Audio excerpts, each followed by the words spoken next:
Welcome back to Season 3 of the Sober Motivation Podcast. Join me, Brad, each week as my guests and I share incredible and powerful sobriety stories. We are here to show sobriety is possible, one story at a time. Let's go. In this episode of the Sober Motivation Podcast, we have Luke, who shares his compelling journey from growing up in a tight-knit family in Rhode Island through his struggles with early exposure to alcohol, family challenges, and an intense career in the liquor industry.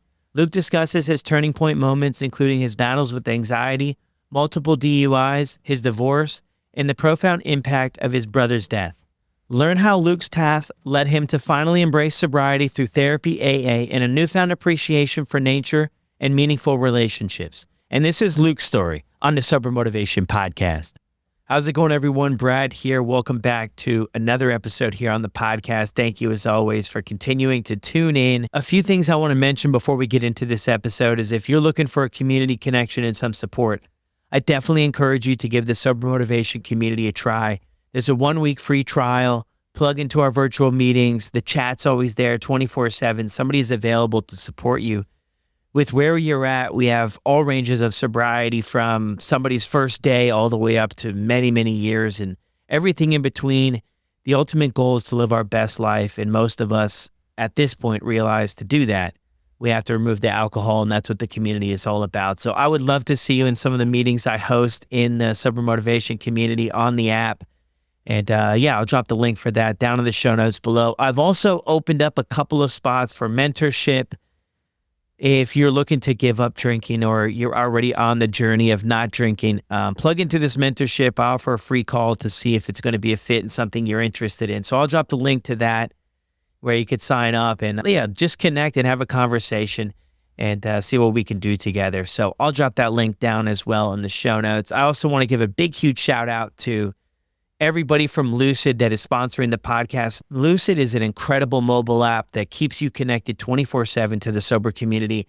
Also, their brand new marketplace is incredible. It gives you exclusive discounts to brands that are related to your sobriety. They also have a brand new merchandise shop. I know with the holidays coming up, maybe you want to grab yourself something or something for somebody else that's on a sober journey. It's a great place to start with the Lucid Sober Shop, as well as the marketplace and the community. And they also have some podcast episodes on there too. And I'm working on a few podcast episodes to add to their already incredible library. So I'll drop the link to download the Lucid app down in the show notes as well. Now let's get to this episode.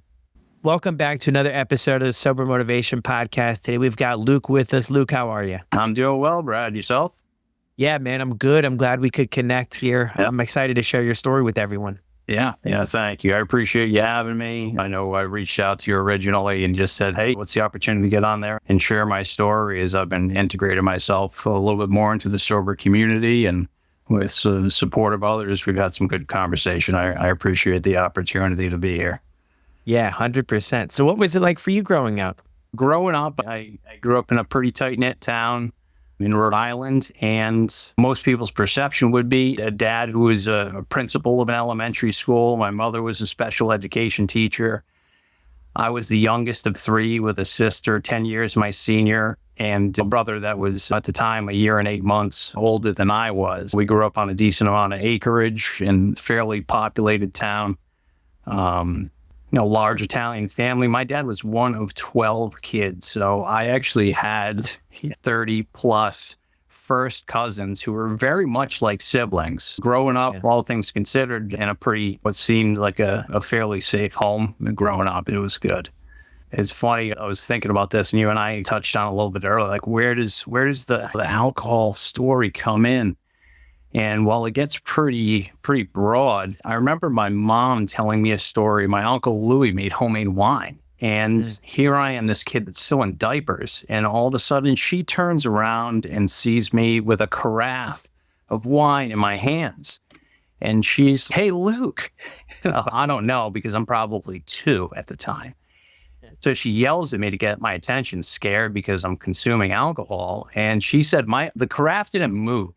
My eyes just looked at her, and I began to run with the wine spilling all down my face. And apparently I got enough in my belly that I took a pretty solid nap. But alcohol on that topic just started very young for me. But that was just one little nugget of the story as things started to evolve. But we grew up in building forts and riding four-wheelers and BMX, and growing up in the 80s was pretty cool. I'm one of those guys that had a paper route. When I tell my kids now about that, they're like, what do you mean you rode your bicycle around in what a newspaper? But yeah, that was good money back in the time. Yeah.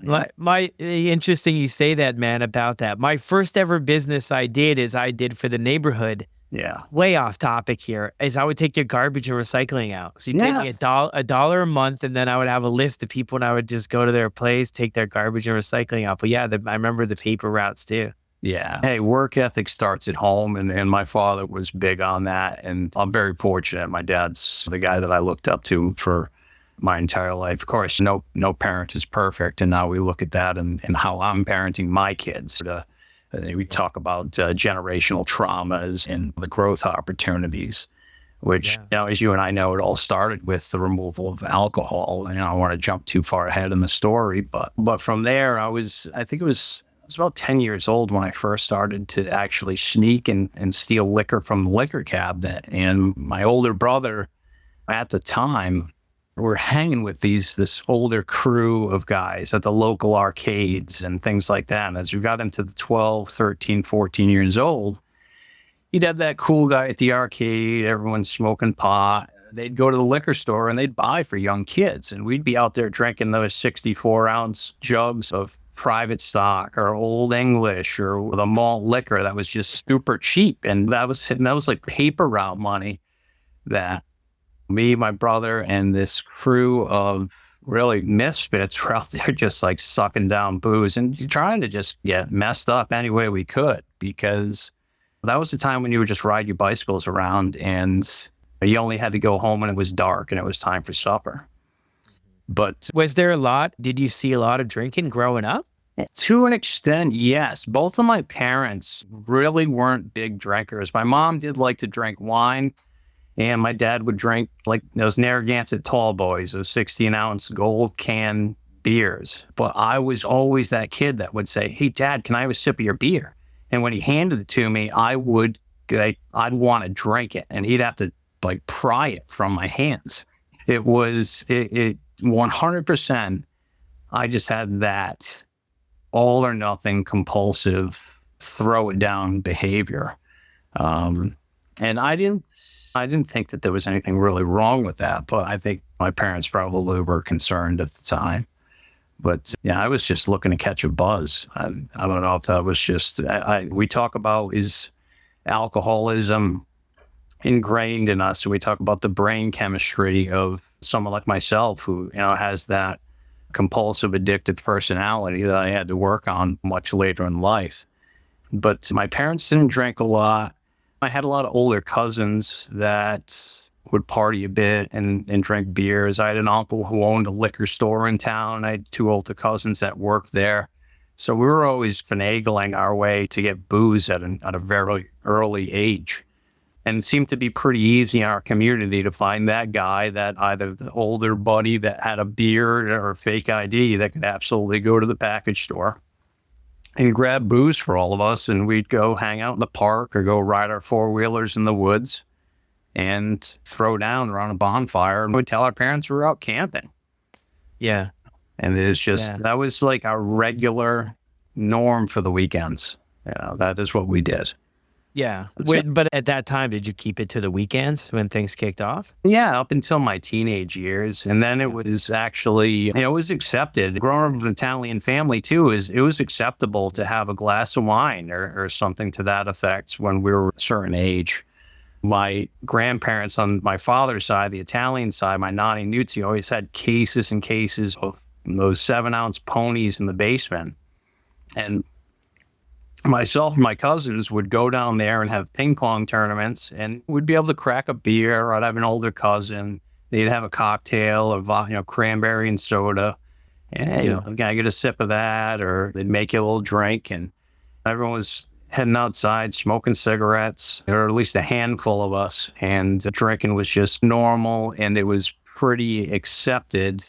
But we were still being watched. We were being watched by our parents, by our grandparents, but there was always one older cousin or two we had quite a crew, Brad, that would drink. So. Give you the green light on things. Yeah. I think that's a lot of people's experience too, right? Like I know I had somebody talk on the podcast. It was, feels like many moons ago, but they shared about like their parents' philosophy around drinking was like, hey, if you guys party at my place where I can keep an eye on you, we're ahead of the game other than you going in. And I'm definitely not here to say what's wrong or what's right, but I do notice that was a thing too, right? As long as you're under our roof, like we can keep an eye on you too and make sure things, don't want it to get too out of hand here. We want to be able to reel it in if we can, but this sounds like this is setting the foundation for alcohol to really creep into your life, and seeing a lot of other people doing it is a big thing we hear. And the more acceptable I think that I felt it was, then I couldn't be doing anything wrong, even though I had those one-off times where I was like, oh, I went too far with it. But overall, like everybody else was drinking. So it's like, there's nothing to see here type idea. I was able to keep it going. How does school and everything look for you? Are you plugging in? Are you doing sports and all that stuff too? Or when I was younger, I was into sports, and that was more in the elementary school years. And by all means, I was a decent soccer player. I played a little bit of football. But as I got into high school, I really liked to go snow skiing. I've been a surfer for the vast majority of my life and still do get out there as often as possible. So I gravitated towards outdoor sports, and I always loved to ride four-wheelers and things like that. So it gave us a lot of freedom, gave me a lot of freedom. But it seems like I was always looking for that escape, and that the nature provided me an escape, and it also provided me an opportunity to also sneak around. And basically, you got an ATV, you can go off in the woods with your buddies. Guess what? We could also have someone raid the liquor cabinet and do the same. All right. We got a fort in the woods, and we can go out, build bonfires and drink. But the sports for me, and as far as school went, my father being a principal, my mother being a special education teacher, I wasn't the best student. And as I got into my high school years, I started to fail a decent amount of courses. I had to go to summer school a couple of times. I was smoking pot. A lot of us were. I started that at a very young age too. I think I was 13 when I first started smoking weed. I tried hallucinogenics before I even had my driver's license. I tried cocaine before I even got out of high school, that was popular and very prominent in my community. But I never really liked much of that stuff. It was always drinking for me. It was always drinking. Yeah. When you look back at it now, this sort of high school and probably the high school phase too. What's the drinking doing for you that you're coming back to it time and time again? As I was going through high school, my parents also went through a divorce. I also had an older brother who, to be very transparent, was very physically abusive towards me. Later to find out that my brother had been molested more than once, and he was really angry. I never found out about that until later in life, and my brother died later in life. I never really knew when I was safe in my own home, and my parents did work a lot, and we did have the autonomy to go off and do our own thing. But growing up with my older sibling, and when we were younger, he was my best friend, and I loved him, and I still do, and I miss him every day. I'll gladly touch on my brother's passing as the story goes along, but I didn't really feel safe, so I dealt with a lot of anxiety. I dealt with a lot of physical abuse. When my parents got divorced, I stayed with my father. My brother went with my mother. My sister at this time, being 10 years my senior, had already been out of the house and had started the family. I don't think I really knew any other way. I had so much anxiety and I lived in so much fear that it was my escape. It really was the best form of escape for me to numb myself.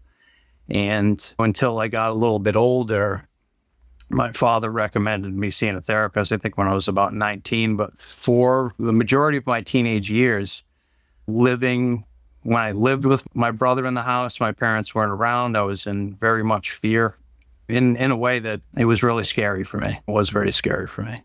My brother and his friends were very much into heavier drugs, and there was a lot of violence. I was forced to get into fights with people, or I would be forced to then I would get physically abused by my brother and or his friends. And the whole time I just wanted to be accepted. I just wanted to be accepted by these guys and run with their crew.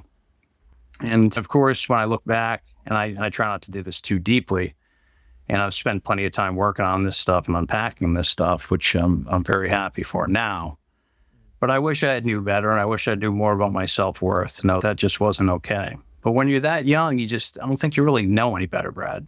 I really don't think you know any better. I think you just, and that was my only escape. That's why for me, it was when I could drink, I actually felt like things were okay. Alcohol gave me a sense of a warm feeling, a confidence. I could go out and talk to people and not feel nervous. I felt like I was accepted when I was around people or around a crew of people that would be drinking. You have that camaraderie. Everyone's laughing, having a good time. And you get it where I'm coming from. It was like your only friend. That's what I felt like. That's when I felt some form of safety. Yeah. Well, thanks for sharing that, Luke. Yeah, of course. And I think a lot of people, and what brings that upon for each person is going to be different, right? What scenario brings that to where we feel uncomfortable or unsafe in other areas of our life. And right. I always felt the lack of belonging, right? Like I just didn't feel like I belonged in the world. I felt like the world was going on around me and I was like stuck in a snow globe, and everybody else had it so easy to make friends and connections and fit in and do well in school and make their parents proud. And I always felt like those were just things I really struggled with to connect with other people. And then once I started drinking too, it was just like, here you go. Now this thing I can just exchange money for. I don't have to put in effort. I don't have to people please. I don't have to do all this other stuff to try to keep these people around. I can have this one, like you mentioned, I can have this friend I could count on. Yeah. And in the beginning, my goodness, it does a heck of a job at fulfilling that need, I think. Yeah, it does. It really quells that anxiety. When you asked me about growing up too, outside of school, I was very much that lone wolf kind of guy. Everyone ran in their own particular cliques, or they were on the football team or the basketball team. And for me, I just wanted to just get along with the people that were almost like the black sheep. And I considered myself, and I think I very much was, I didn't want to conform to society's norms. I didn't want to conform to being part of a clique. When you had, or someone's, I only listen to heavy metal, or I only listen to rap. And I'm like, I love all that stuff. Why do I have to choose one? For me, I want to be diverse. Why do you need to be part of a clique? Why can't we all just treat each other on a day-to-day basis in some way, shape, or form with kindness? And I always felt that way, but I just felt like I couldn't fit in with anybody. So that was my escape. I'm not saying I was special in any way, shape, or form. I just didn't want to be like the rest of the people that were going what I would consider the route of being within a clique. Yeah. Yeah. How old were you when your parents divorced? I was, I think, about 15. They had told us when I was about 14 years old. And then my mom had moved out. They said, hey, they sat us down. It was just my brother and I, and they sat us down. And they said, hey, we're going to get a divorce. And I was quite surprised. I didn't see it coming. I felt like we had this quintessential white picket fence kind of family with a nice house, and parents had good jobs, and things were fairly okay. So I didn't see it coming. Later, finding out that there was, apparently and obviously, just like any divorce, some real turmoil there. Yeah. I think they were just trying to do their best, but yeah. But I was 15 years old when that actually went down. My parents actually got divorced. Yeah. Yeah. And then kind of wrapping up your high school days too, what did that look like finishing out? I mean, did you have plans for where you were headed after high school type thing, or what were your thoughts? There was conversations. My parents were, I think, just trying to, lick their wounds and move on. My mother actually ended up in a relationship with my vice principal of my high school, where she was also a teacher. And this is now my stepfather in this day and age. I'm at this particular point, I'm very happy for them. At the time, to hear that from my high school friends was very difficult. So I went off to a different school and went to a carpenter's program. So this vocational school, and I went there for a couple of years. And then when I came back and I found out about the relationship, I actually came back for my senior year because at the end of my junior year, my brother and all his friends had graduated. They were off as young adults. And when I went to school, I decided, I'm like, I'm going to go back to my hometown. I said, there's nobody here for me. I was in school for maybe a couple of weeks, and I found out a couple of my buddies that I surfed with told me about their relationship with my mother and my now stepfather. And I just shut down. I just wouldn't do schoolwork. So they sent me to an alternative learning program, at which point I graduated high school. And when I got out of high school, then at that point, I was actually living with my mom for a bit. And at the end of that summer, after my senior year, my mom kicked me out of the house. I was selling pot, and she caught me, and she kicked me out of the house. Rightfully so. At the same time, I was the last child to get out of high school. And at that point, I went off on my own. I got an apartment, and it felt like she had every right to ask me to leave. But at the time, there was some resentment there because my brother had been in a lot of trouble and arrested a lot with a lot of getting bailed out. And I felt like that was my one screw up, and there was no exceptions. But at the same time, she had raised 2 boys. Maybe she was just done. And that's what I went with. That is what it is. But I was out on my own at a fairly young age. And that wasn't easy. That was difficult. I did a lot of drinking over that and held a lot of anger over that for a long time, before I finally started to look at myself and what was my part in that situation. Yeah.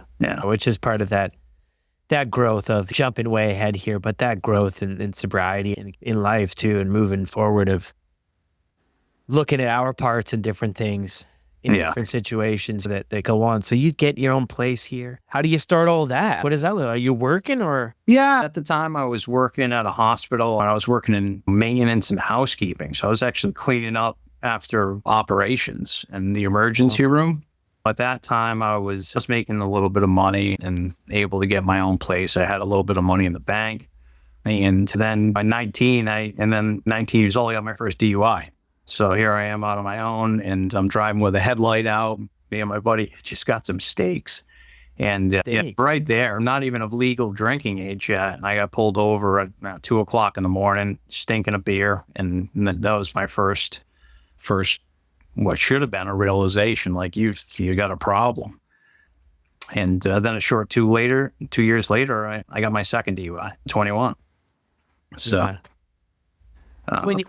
When you look back on that, like unpacking it a little bit, what are your thoughts too about, because you mentioned there too, like it should have been a wake up call, right? Like I have so many things in my life that I'm like, I look back on now and I'm like, gosh, come on, man, Brad, come on, dude. That was obvious.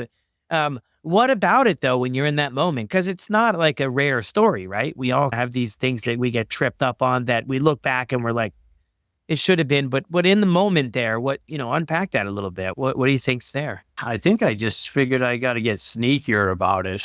That's the alcohol right there. You're like, when I got caught, all right, maybe this time I'm not going to drink and drive anymore. I'm going to make sure that I drink in a safe space. Not even looking at the underlying cause of what the real problem is, being the alcohol. And going, all right, I'm only going to do this or make sure that my car is in good working order when I'm out about it. Here I am trying to figure out, how do I drink and drive safely? What the fuck is wrong with that? Honestly, it's not even right. And that continued on. And obviously I didn't learn my lesson, but to really unpack that at 19 years old, quite simply, I was just at that point, if I could drink daily, I would. If I could get my hands on and have someone buy me alcohol.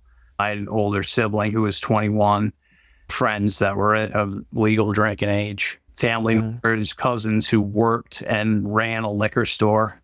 So getting alcohol was simple. That's continued. Yeah. I'm just thinking, I'm going back a little bit here. I just had this little light bulb. I'm thinking back to when you talked about you moved in with your dad, I think. Yeah. And then something about therapy. Did you ever end up, until this point in your life, have you been plugged into anything?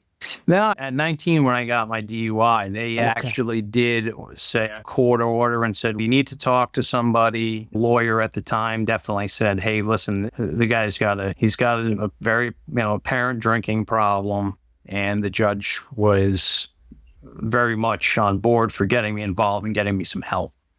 And of course, I'm just like, sure, okay, sounds good. What happened with therapy, though, was also this psychiatrist then prescribed me, I think it was Lexapro at the time. All right, now, because it came, I'm like, listen, I'm depressed. I'm having a tough time. Why are you drinking so much? Mm-hmm. And I talked a bit about what was at that time years of physical abuse, parents' divorce, what later came up in life that I discovered were abandonment issues and low self-worth. But I didn't get that at 19. And for a short period of time, I tried those drugs and I was just like, this is not for me. And it did help me to stop and slow my drinking down, but I'd say it was for a matter of 8 to 10 weeks. And then I said, I'm done with that. And I'm absolutely done with that. And this is a side note, this is my opinion. I think they have a very important place for people, but I also think that a lot of those pharmaceutical drugs are a very big problem. So I think they're very necessary at times for people, but at that particular time in my life, it did not do me any good. Yeah. The effects were not good. The effects were definitely not good for me.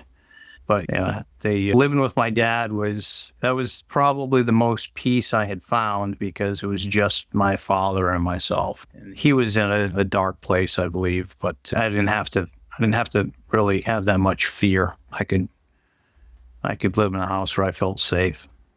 Yeah. And to move forward again, you got this. So you got your second DUI. And is it the same thought process too? Like, I just got to get a little bit better at the drinking part. That one opened my eyes because I actually got in an accident in that one. And thankfully, nobody got hurt. I was with a friend in the city of Providence, Rhode Island. And I was just drunk and absolutely. And I just clipped somebody, but it was enough to land me in handcuffs. And that could have been so much worse.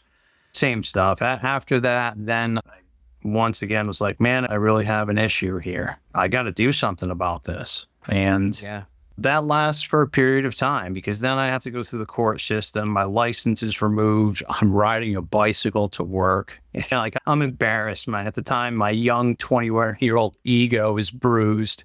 And my bank account is drained because I have to pay legal fees and when I've got other stuff. And that continued. It didn't take very long for me to just get right back into the same old stuff. And at that point, I can go to the bars, so I can walk. I can go with a buddy. For probably 4 to 6 months, I tried to keep a leash on it, but it was the same thing. My drinking then had to be in an isolated space at home, because I knew that if I got another DUI, I had a chance of going to prison.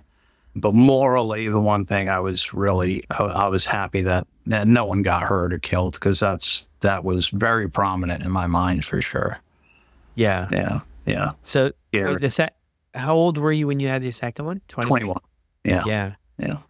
And so throughout this time too, you say you tried to put like a leash on it, tried to throttle things back a little bit. So there's some awareness, it seems, if that's what you're doing about like, hey, I got to try to do something, right? But it doesn't really last, or it becomes far too exhausting to try to keep it between the lines type thing. Yeah. I mean, Brad, it's a roller coaster ride. It's the waking up after throwing up to spitting up blood. And then you're like, man, I got to do something. And I was still trying to stay somewhat physically active. Even that, I'd get sick after being so hungover. Like countless times I had alcohol poisoning, I'm sure, and just got up and tried to nurse a Gatorade or something, only to go a day or two of sobriety and then just to do it all again. It's like, all right, you know what? It's Friday night. Maybe I'll just get a 6-pack of beer instead of getting a 6-pack in a bottle or whatever it is to really throw down. Yeah. But yeah, I 100% was aware that what I was doing was not good. And I knew I was hurting myself, but I didn't know any other way. When I didn't drink, I had anxiety. When I drank, I would wake up with massive anxiety. And for years, I didn't start to the point of drinking to get rid of it in the morning. Not to fast forward, but that certainly came later. Yeah. Yeah. But it almost sounds like it was worth the sacrifice because you have anxiety when you're not drinking.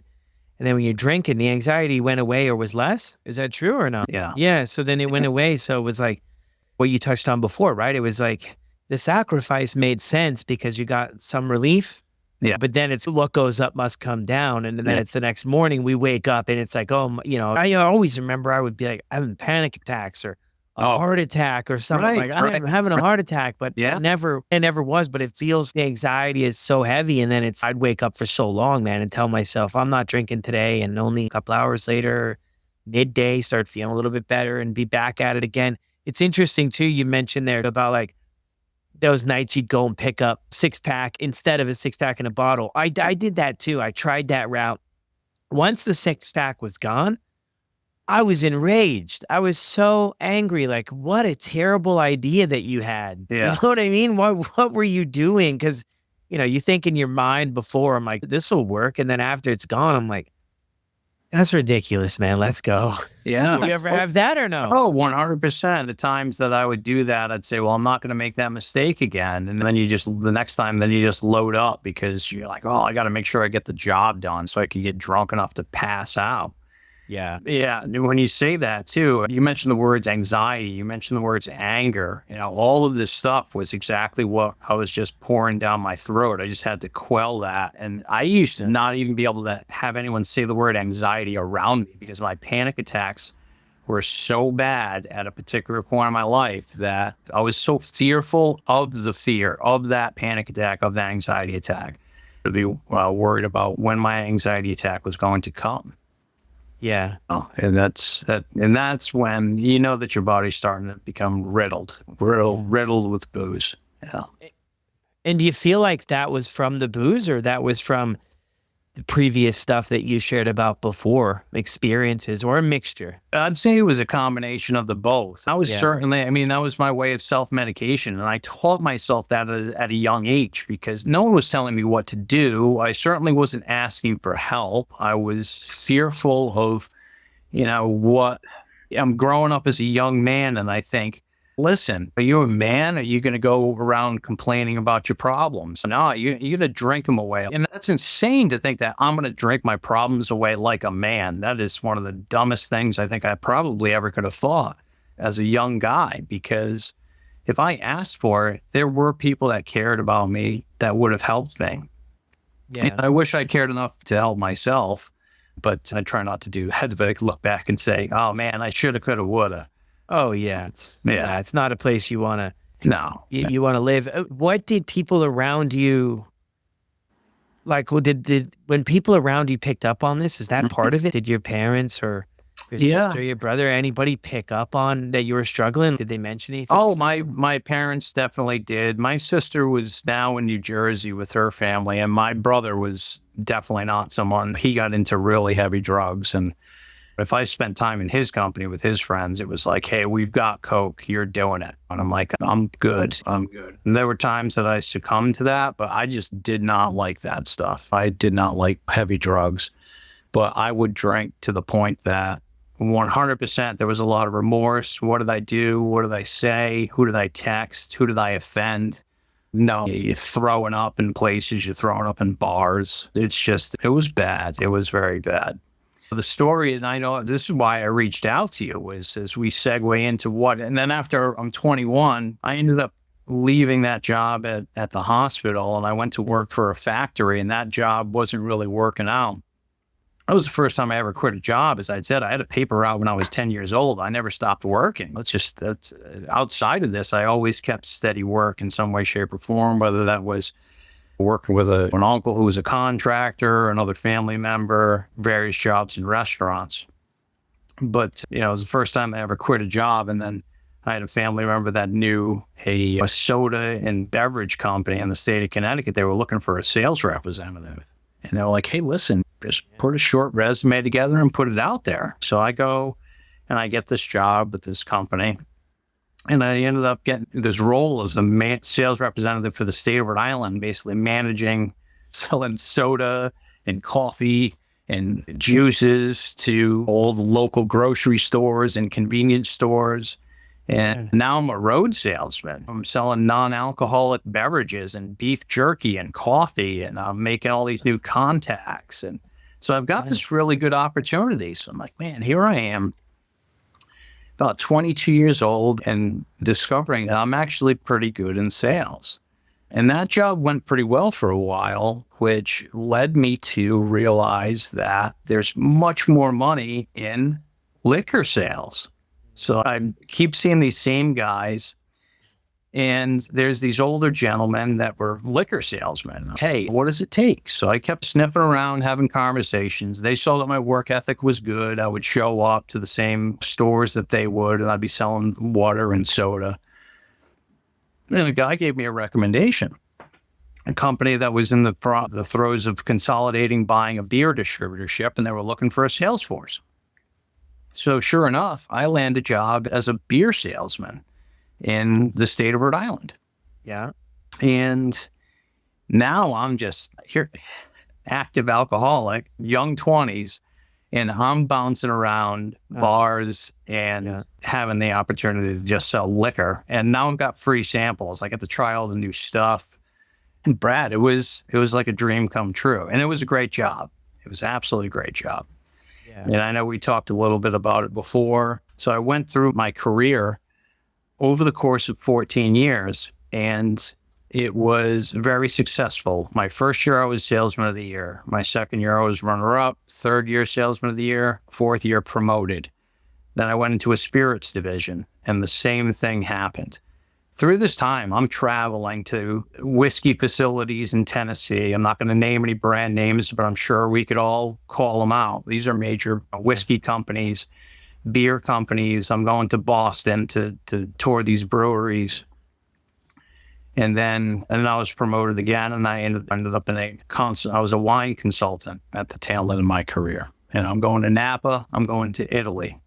Through the course of this 14 years, though, I am drinking daily and in a fashion that is 100% unsafe. And I'm doing it in a very isolative fashion. I'm doing it at home, or I'm out at restaurants. At this point, I'm being very cautious about getting behind the wheel, but I'm sure we all know where the story's going.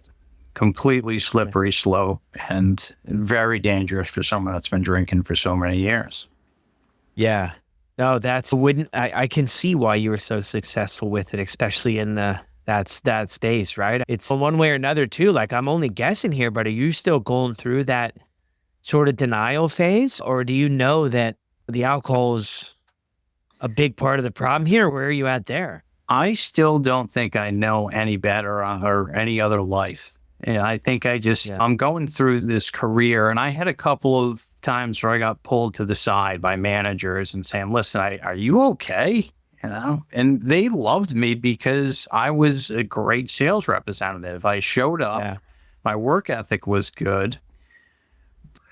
Work ethic's good until you go away on a company trip, and I knew it was a problem, but I didn't know what was the end game. When was it going to, when was the house of cards all going to come tumbling down? I just wanted to continue to drink in the fashion that I had become accustomed to, and nobody was going to tell me otherwise. I was definitely ego driven. I had a level of success that was pretty solid.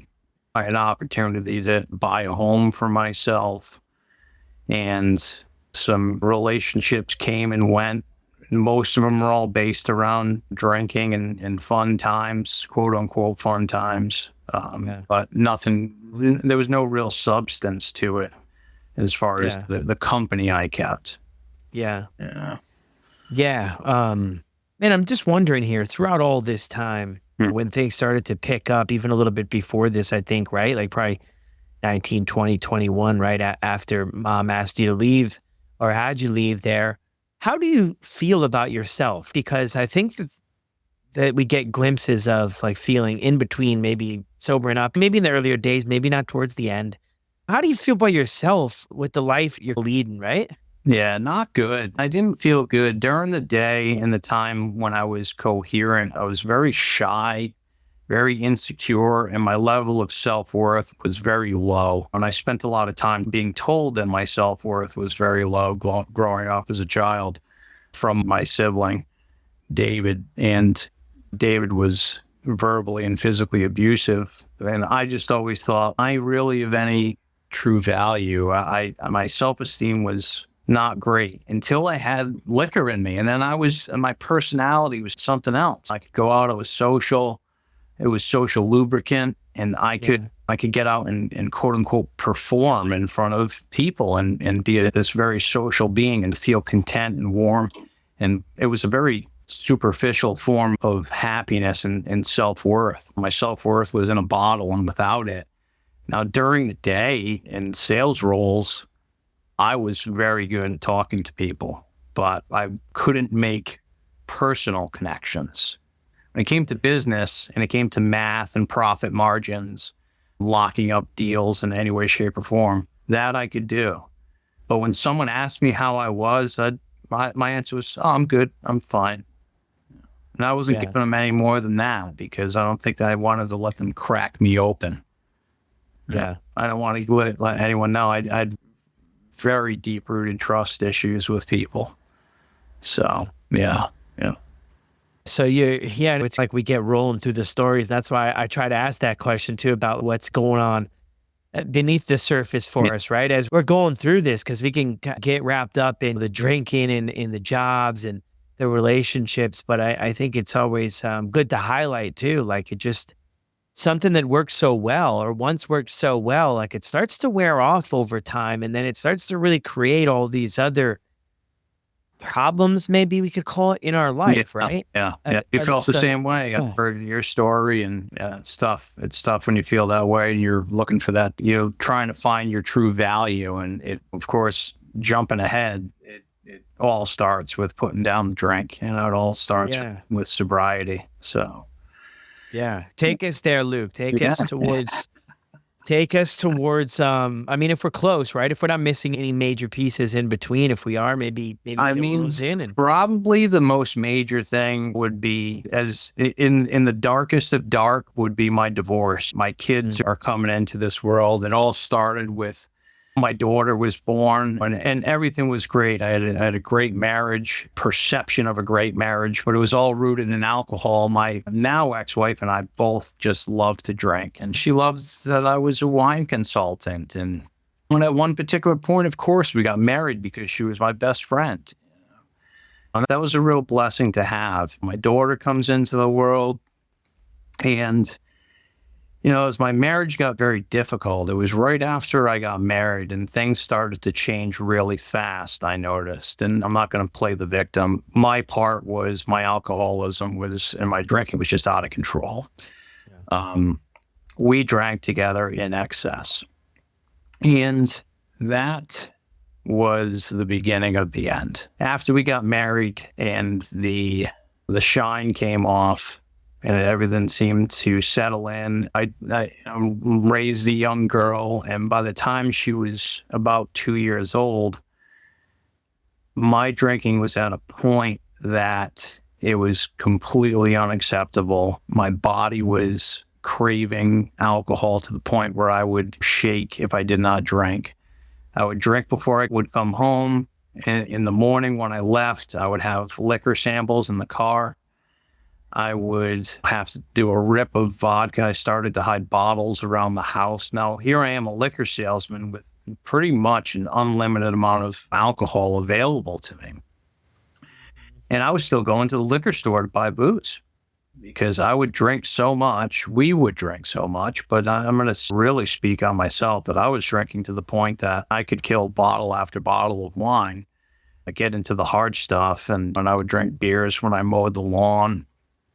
And I was in a very unhappy marriage, and that was for both of us. We talked a lot about that, my ex-wife and I, and I was begging for help at particular points where I didn't feel supported. She was asking me to get help at particular points where I was like, I'm fine, I'm going to just continue to do it, or I can do it on my own. And then as things got to a really dark place, now she asked me to get into therapy. And I did. But I got into therapy for the purpose of getting her off my back. Like, all right, it's just going to shut. And then all of a sudden, what a blessing in disguise, because I started to, the guy that I was meeting with was like really intuitive with my upbringing. And he asked the right questions, and he was genuine, and he really cared. And I was able to at least start the healing process. At the same time, I was starting it while I was still drinking. Then my ex-wife and I just continued to bicker and fight. The child's in the mix. Well, there were financial stresses to a point that I felt it was all on me. And I think I was just playing the victim or looking for an excuse or looking for an out. And my anger was prominent, not in a way of anything other than verbal arguments. But our marriage became very toxic. And then as that evolved and the fights continued, my drinking continued. And she felt unsafe. I felt trapped. And it got to the point where I started going to the hospital. My panic attacks were, I think I'm having a heart attack. And it just was, things were bad. And then my work performance began to slip. And they noticed that, and they asked me if I wanted to get some help. They probably smelled booze on my breath because I was drinking to the point where it was throughout the course of the day. We would have wine seminars on Friday, and instead of spitting in the bucket, I would just drink my wine. And then I finally chose to go off to a rehab. And in similar fashion, I don't think I was really ready to be done, but I did do it. And that was really eye-opening. And then I entered the program of Alcoholics Anonymous, and I stayed sober for about 8 months. Prior to that, I did not want to have any more children. And you and I talked about this earlier as well. And I was good. I was coming up on 40 years old.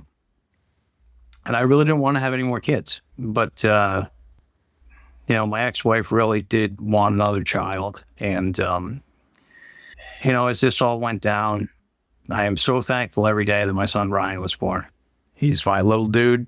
My daughter is beautiful. My son is great. Life happened exactly how it happened, and I wouldn't have it any other way.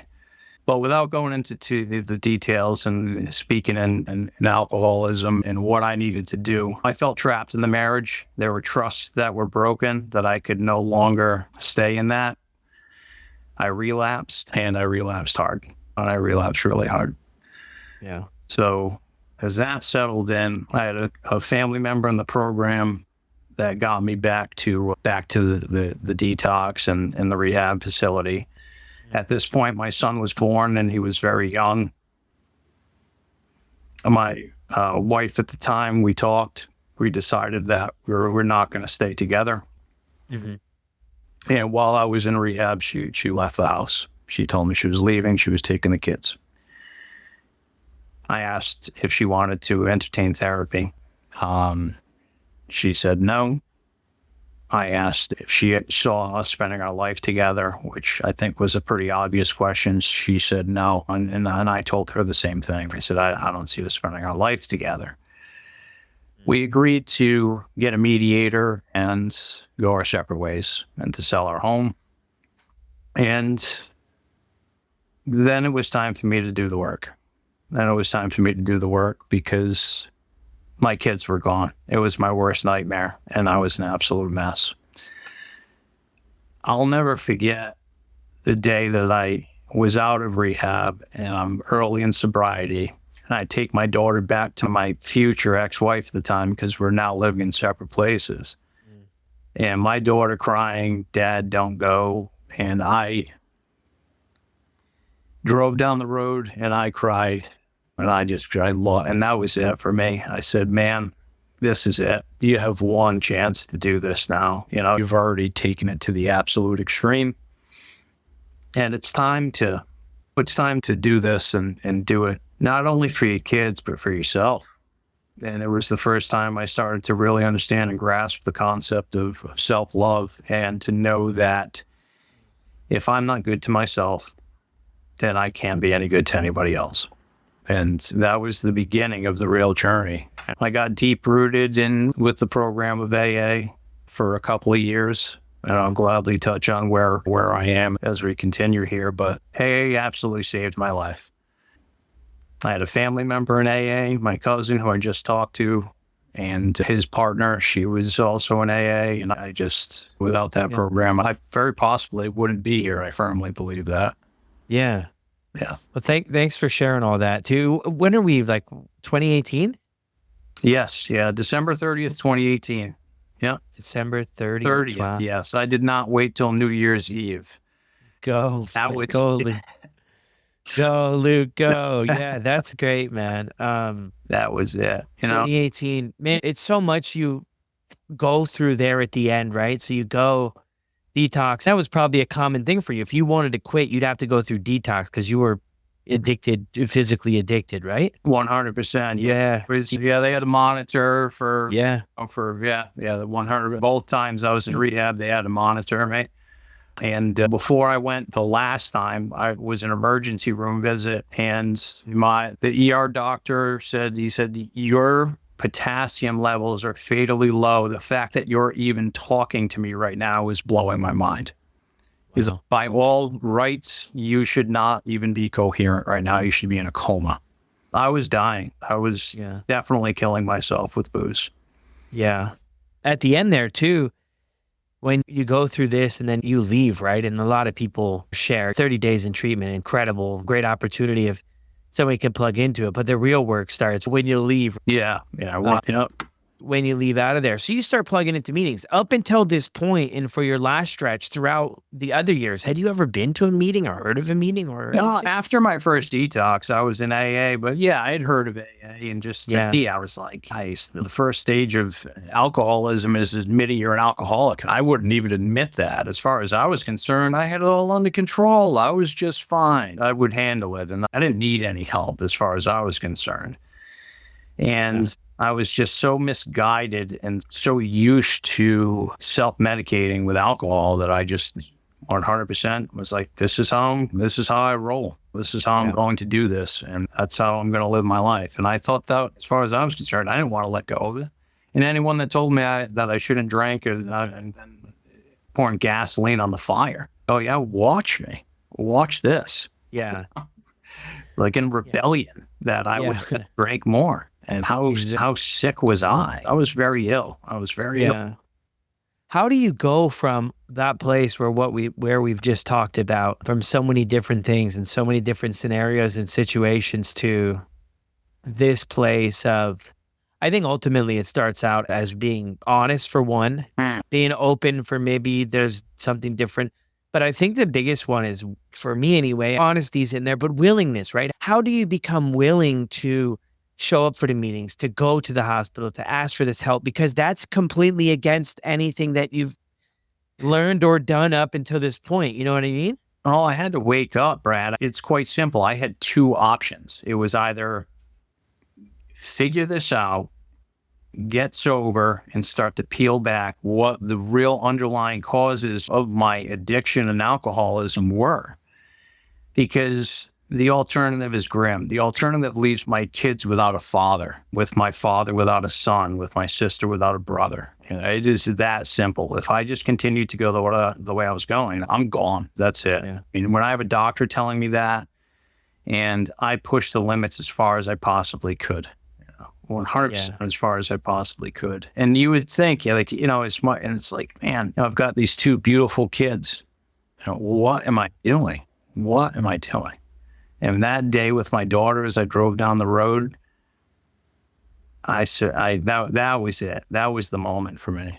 I'm like, man, I may not be able to salvage my marriage, but I can be the best father I can possibly try to be. And it has to start with just knowing that you can't drink. And that's the early sobriety is a wrestling match. Which the first 2 years for me were, after year one, I gained some confidence, spent time in AA, read 24 hours a day, worked through the big book somewhat. I never finished. I had a sponsor, worked with them somewhat. I still had my little tendencies of rebellion, but therapy was the saving grace for me. Nature, as I talk about so commonly, is my church. And that's where I go outside. And whether it's in the ocean or hiking, being outdoors with my children, that's where I had to begin to find those opportunities to understand. But I had to understand what my value was, but not only to understand it, but to grow and be valuable by doing the work. Yeah. Yeah, I love that. Stay connected in the therapy too, just going through everything that you've been through over the years, right? It sounds anyway that it's been so helpful. Oh, without that, I talked to some people and those I'm very close to, and I'm sharing here that without removal of alcohol, I wasn't able to feel my feelings. I wasn't able to look back and understand what my past traumas were, to look at myself in the mirror and understand that at my core, I do have an opportunity to be the best possible version of myself day to day. And life it's not easy, but it's a hell of a lot easier when you're not drinking. It's a whole lot easier when I'm able to process those things, have healthy relationships, and build those deep, meaningful connections. And that was all very new to me, and it took a long time to get there. But life happened exactly how it was supposed to. Without life happening the way that it did, I wouldn't be the man that I am today. I wouldn't be the father that I am today. So it's the good stuff. Unfortunately, I put myself through a lot of suffering to do that, but it's crazy to think, but all those lessons are opportunities. All those opportunities are a chance to look at myself in the mirror and find a way to grow and to evolve. And I believe firmly that's life's work. It doesn't stop at sobriety. It's the beginning. Sobriety was the beginning. And after that, every day I get up, I'm doing something to try and better myself, to try and touch the lives of someone else. And sobriety made me feel like I wasn't alone for the first time in my life. So if I can share that message, and that was the real catalyst for me reaching out to you. Yeah. That's a win. That's a huge win. Yeah, it is so interesting there too that you mentioned about how things were, right? Everything that's it's played out exactly how it was meant to, and everything that you've been through has gotten you here. In one turn, one way or the other, could change where you're at now. And I relate to that so well because I'm the same way. I'm very content, very joyful, very grateful for every opportunity that I have in my life today. But literally, and that's why it's like, I can't go back and change the stuff that was bad. And I can't go back and change the stuff that was good, because if you change one little thing, you have a huge potential of not landing where we've landed today, which is, it's so weird, right? It's like, when you go back and make changes, and it's, you know what, there's some stuff I've done I'm not proud of. Obviously, I'm pretty sure we could all probably relate on that level to some degree. Yeah. But if I go back and change those things that I'm not proud of, I risk changing where I'm at now. And I'm like, I would go through all of the BS again if somebody told me when I was 22 years old, this is how your life will look when you're 37, but I need you to do this for a little bit. And I would say, sign me up. Let's do it. I'm your guy. I will do it. I will endure the BS, the pain, the confusion, everything. If you promise me, that's where I'll be.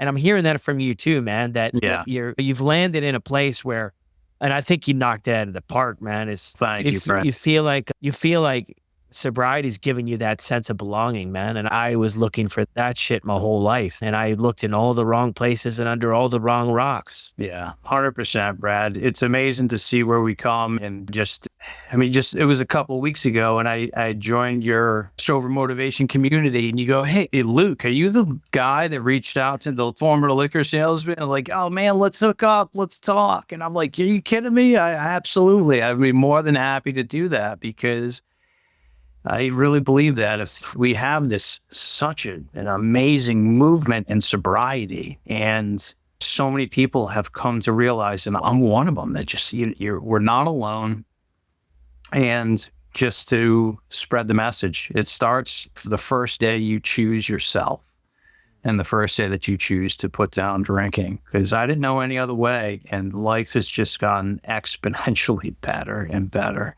There's been a lot of books and continued therapy and I'm working for a corporation. I'm on their wellness committee. Yeah, that's there's more blessings. They just keep coming. Yeah. I think a big part of it, I'm a believer anyway, of just doing the right thing. Yeah. Just doing the right thing. I think my thing, a lot of people ask me too, Brad, why do you put all this time and effort into the show, into everything that I do? And I think a big part of it, underlying big part of it, like deep level big part of it, is that I just felt like I was taken from the world for so long. Yeah. And I was just not a good person. I wanted to be good. I wanted to do good, but I made choices that were not good. And I wasn't good to people. And it was so far from my character, personal character, and so far from my heart. It really hurt me as I was going through that. And now it's about just being a good person, man, and just leading with the heart and just letting people know they're not alone. And there's, like you said, right? When we're out there getting messed up all the time, we don't realize that there's another way to live. Right. Until we do. Yeah. I'm thinking of wrapping up here, Luke. If somebody's listening to this episode too, and they're struggling with their journey of sobriety, giving up alcohol, giving up whatever it is, what would you mention to them? I'd say that there's so many powerful examples of the benefits of sobriety. And once you do decide that, don't be shy, ask for help, join a community, go to an AA meeting, talk to somebody.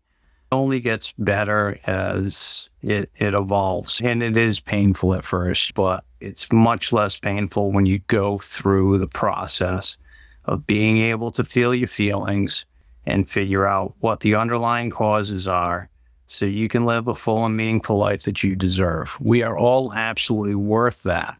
And yeah, does it get uncomfortable? Is it a little bit scary? 100%. But once you get through that process and the mess starts to clear up, for me anyways, I can't see my life any other way. I absolutely can't see my life any other way. My kids want nothing more to spend time with their father. I'm coming up on 6 years of sobriety. I didn't think I could ever do this. And because of all of this, I'm able to, in a very healthy fashion, co-parent with my ex-wife and support my kids' education, their health and their well-being, and to regrow that friendship so we can raise our children. I'm able to have healthy relationships and friendships. I'm an asset to the folks that I have the opportunity to work with. Luke's phone battery died right here at the end, but we did catch up for another quick conversation. I was asking Luke about the story with his brother since he had mentioned it earlier in the episode. So I'm going to plug in those clips right after this.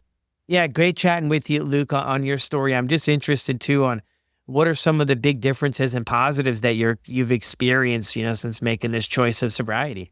Well, I mean, not only, of course, there's always the stuff from, career and making the career change. After resigning from the liquor business and getting into a different role, I found myself doing pretty well and realizing that I could reestablish a good career for myself. But the big, the big differences really were rooted in finding, new and healthy habits from, there's so many good books. And one of the things that I really attribute a lot of my success to is looking at my own personal and individual attachment. A lot of people, might have maybe you've heard of attachment theory, and to understand that what my anxious attachment, my abandonment issues, and really having to address those.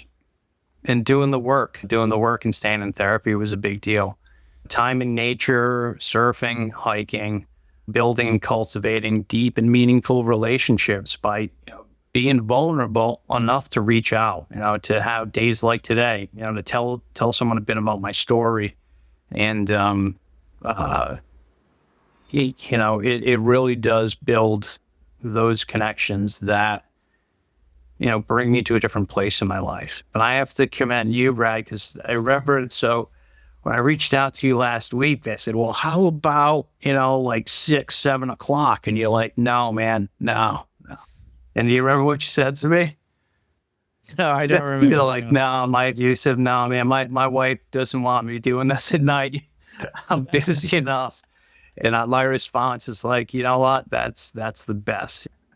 Hey, I would do it 24/7 if it was up to me, man. Yeah. I love this stuff, but if I did, wouldn't everything else would be gone? Yeah. I'm fortunate now. I've got someone in my life that is absolutely amazing. I know I shared her stuff with you too. So she's also a sober woman, a business owner. But by all means, if I could give her a shameless plug, but she's Tori, and she's at T for Tori. It's TEAFORTORIE. And she's part of an amazing mocktail movement, because we see all these non-alcoholic beverages. You see them out there, and over the course of time, I do have some intentions of, doing my best to do some additional service work, give back, stay involved in your community, and attend those meetings. And we're on the path to something big. Am I going to start something like that? I don't know, man. Hey, you never know, man. I never thought I would either. Yeah. So, touching base, and you'd asked about, my brother dying, and, David battled with pills and cocaine, heavy drugs. When I was actually in the liquor business, I was on the first vacation I had ever taken in my life, and he had been really going through a very difficult place. He was in and out of prison, for various reasons. And then the night he died, I was in Florida on vacation, and we were very close, and in so many ways that there was a connection, because we're close in age. And I felt something like a bolt of lightning hit me, and I was out drinking heavily. When I woke up, my phone was ringing, and I picked up the phone, and I said to my sister, I said, David's dad hasn't changed. She said, I told Dad not to call you. And I just knew it. I knew he was gone. But he was in an argument with his girlfriend, went out to the liquor store, and from my understanding, he just drove straight out of a telephone pole and didn't have a seatbelt on. So he would be the only one that could tell me this, but I'm pretty sure it was vehicular suicide. And it's not the first time that he had, tried to hurt himself. Before he'd tried to do it with pills, and this time, unfortunately, he was successful.